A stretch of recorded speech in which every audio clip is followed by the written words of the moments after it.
Mon nom, c'est Mario Lompré. J'habite Carleton-sur-Mer. Ma passion, mes activités, c'est la plongée sous-marine, photo sous-marine et surtout la photo pour aller à la recherche puis comprendre la vie marine qu'on a ici en Gaspésie.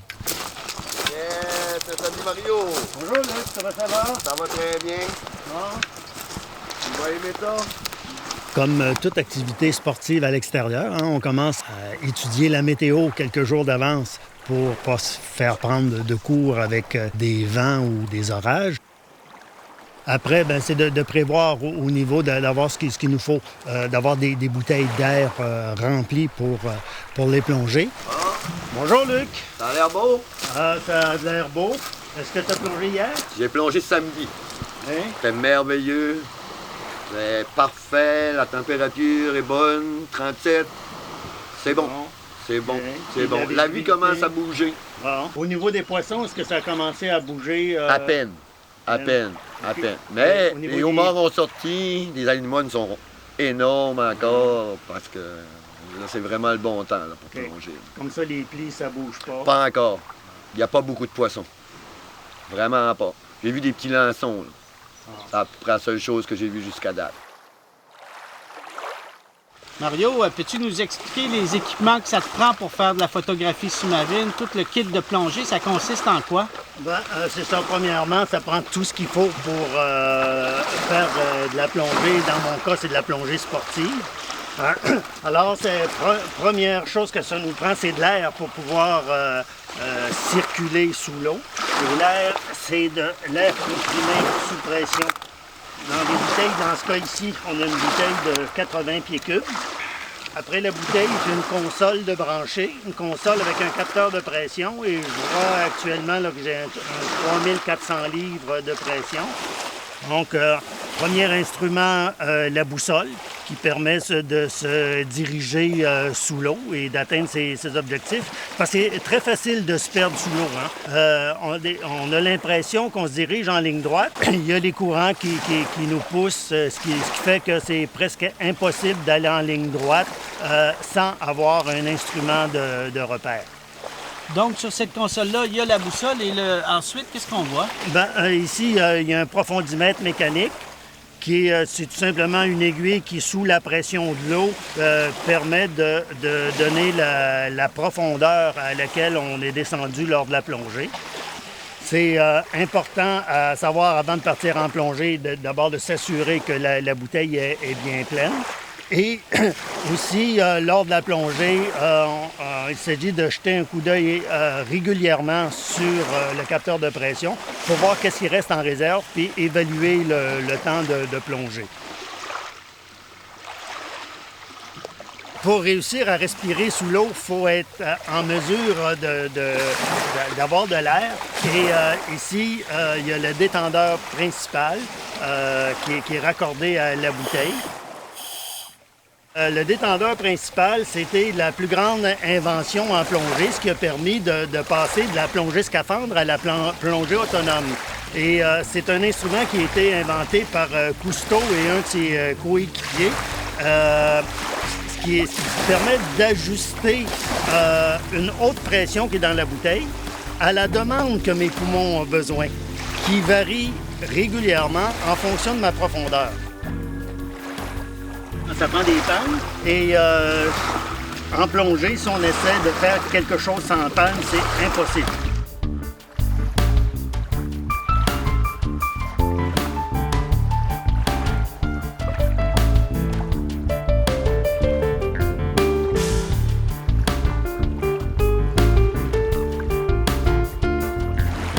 Au complet, avec bouteille, billes, détendeur, tout ça, peut-être un 3 ou 4 000 $.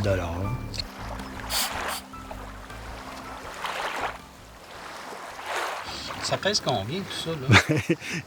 J'ai fait la pesée il y a quelques jours par curiosité et j'étais rendu à 106 livres, ce qui veut dire une cinquantaine de kilos, un peu plus d'une cinquantaine de kilos.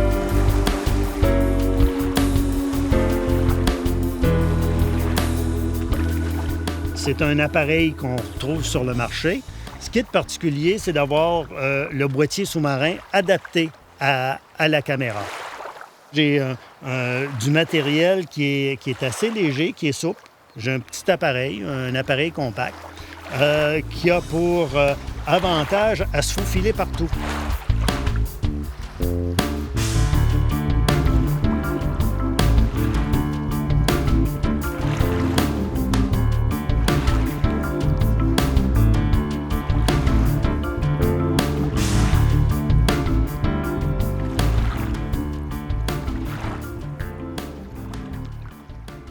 C'est une lentille grand angle qui est faite pour compenser la lentille qui est une lentille fixe que j'ai sur mon boîtier compact.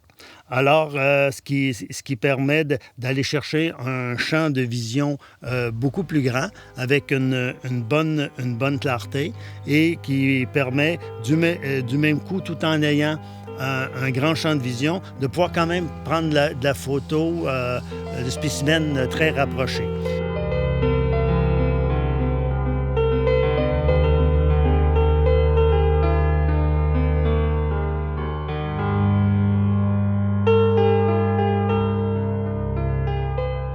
Ici à Carleton, au Brise-Lames, c'est pourquoi je plonge ça, c'est parce que je plonge dans le pas creux, un endroit qui n'a pas de courant, où est-ce que je peux sortir n'importe quand lors de ma plongée. Et je suis collé sur le Brise-Lames. Alors, s'il m'arrive un pépin, quand même à l'extrémité du Brise-Lames, où est-ce qu'on est environ à 7 mètres, on peut faire une remontée facile, s'accrocher au rocher, laisser l'équipement là, revenir à pied. Donc, c'est un endroit sécuritaire.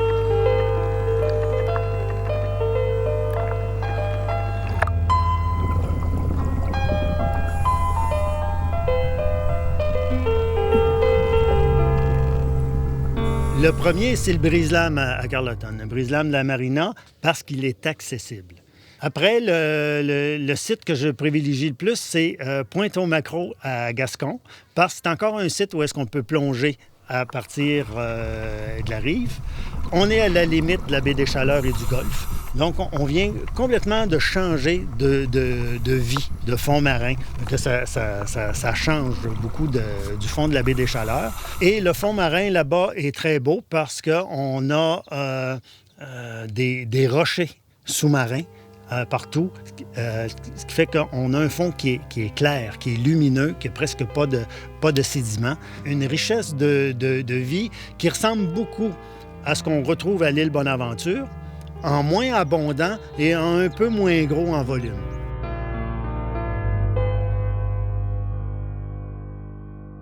Je dirais que c'est un des beaux sites au Québec. Au Québec. Parce que bien des plongeurs, moi je reçois beaucoup de plongeurs, je suis ici depuis 25 ans que je suis installé ici. J'ai reçu au moins au-dessus de 1000 plongeurs.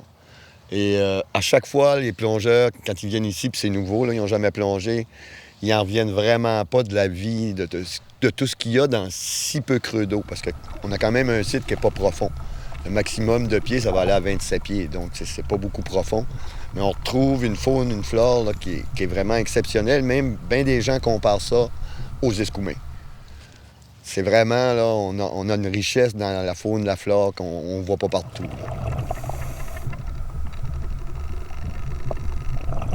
J'aime m'intéresser à tout. Souvent c'est quasi microscopique de comprendre là, qu'il y a un univers complet qui se développe au travers les petites bêtes.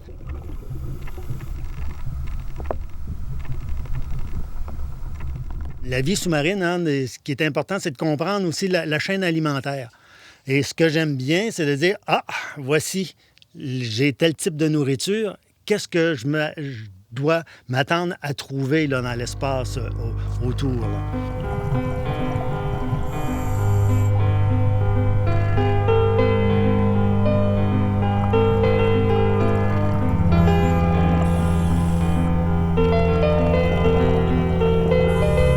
Ce qui est particulier chez nous, c'est qu'on est à la limite un peu dans le climat, entre le climat boréal, subarctique, arctique. On va retrouver, dans la baie des Chaleurs, par exemple, on va retrouver des espèces qui sont plus des espèces arctiques, qui d'ailleurs apparaissent durant l'hiver, se développent durant l'hiver, puis à partir du moment où, à la fin du printemps, elles commencent à se décomposer, à disparaître. Donc elles ne sont vraiment pas adaptées à la chaleur.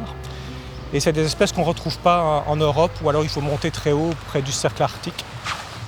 Donc on a, par rapport à des régions comme, je reprends encore l'exemple de la Bretagne, on a des espèces qu'eux n'ont pas, et qui se développent ici, qui sont des espèces vraiment d'eau froide, très froide.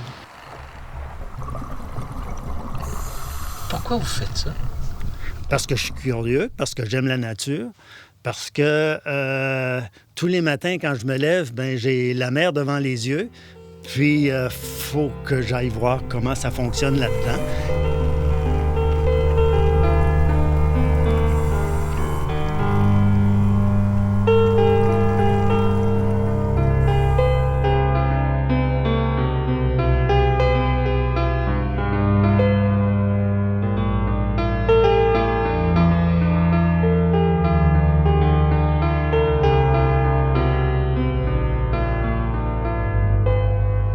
On pourrait se comparer au golfe du Maine. Le golfe du Maine, qui n'est pas très très loin, connaît des gros problèmes d'acidification, des gros problèmes causés par le réchauffement climatique. Et donc ça inquiète beaucoup les gens de l'industrie de la pêche et de l'aquaculture. Et nous ici, ce n'est pas quelque chose qu'on voit. Sinon, au niveau de la qualité de l'eau, je trouve que la qualité est... Nous, dans nos activités, on n'a pas vu de dégradation de la qualité de l'eau en particulier. Il n'y a pas vraiment d'industrie polluante, il n'y a pas vraiment non plus de grosses de villes très très importantes qui pourraient rejeter des très grandes quantités d'eau usée ou des choses comme ça. Donc on a une qualité d'eau qui est assez exceptionnelle.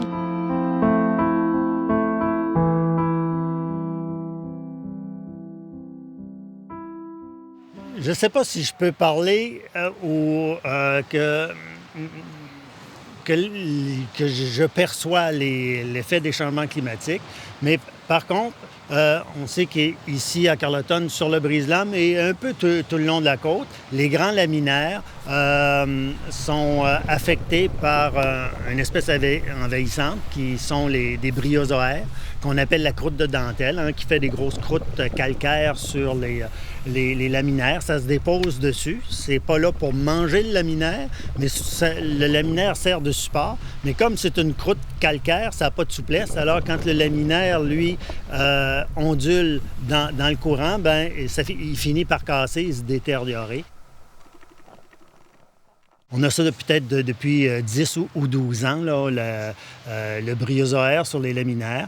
Dans les changements, on a vu arriver des populations de homards qu'on n'avait pas quand j'ai commencé à plonger. Dans mes premières années de plongée, on était tout excités de voir un homard puis de le montrer aux copains. Maintenant, il m'est arrivé à plusieurs fois de tasser un homard pour prendre ma photo parce qu'il y en a partout. Et ce, tout le long des côtes. C'est pas particulier à Carleton, c'est comme ça partout en Gaspésie. Ça vient du résultat de plusieurs actions, c'est-à-dire qu'il y a eu Pêche et Océan Canada qui a installé des pouponnières, de l'enrochement à certaines places pour créer des pouponnières à homards. Ils ont fait de l'ensemencement. Mais du même coup, les eaux du Maine ont réchauffé et les populations américaines sont remontées tranquillement dans nos eaux.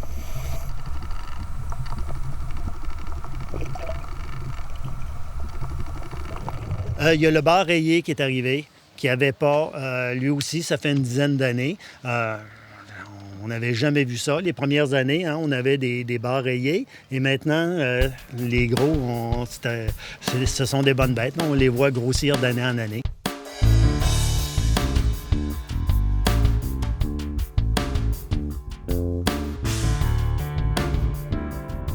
Vraiment, la roche, c'est vraiment elle qui a amené la vie.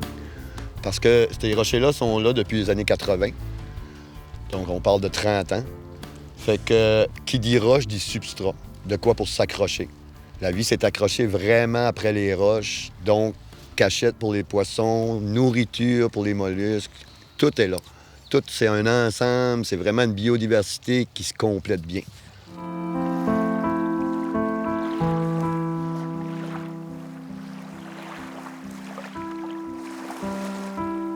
Alors, puis Mario, la plongée, qu'est-ce que tu as vu aujourd'hui? Bien, ce matin, c'est extraordinaire. La mer est calme. On a eu du beau soleil quand même au travers, un peu d'ennuagement.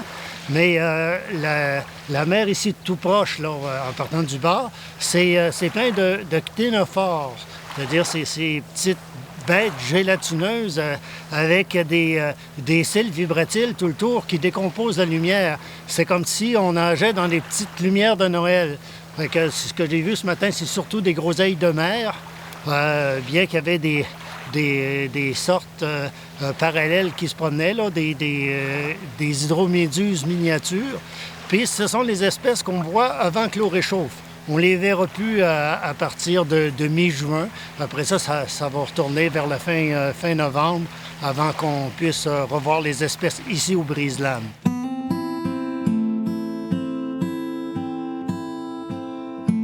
C'est une des plus belles places au monde. Bien, les gens me demandent, la plongée, c'est à Thibault, c'est toujours la plus belle plongée. À chaque fois que je sors de l'eau, moi, ça fait 25 ans que j'en fais, puis à chaque fois que je sors de l'eau, c'est toujours la plus belle plongée. Il se passe deux choses. D'abord, il y a le phénomène plongéique dont tous les plongeurs peuvent parler. Il y a un petit côté spirituel à la plongée. Où est-ce qu'on est en apesanteur, dans l'eau salée, relié par un cordon à notre source d'air. C'est comme retourner dans le passé, dans l'utérus originel, complètement coupé du monde et enveloppé. Ça fait une sensation où est-ce que c'est un retour sur soi, une espèce à la fois de méditation forcée. Et du même coup, il y a tellement de choses à voir et tellement de choses à faire, d'autant plus que s'il y a de la photo sous-marine à faire, on est tellement occupé qu'on ne peut faire autrement que de vivre le moment présent. Et c'est la seule activité physique que j'ai fait dans ma vie où est-ce que j'ai la tête à la même place que le corps.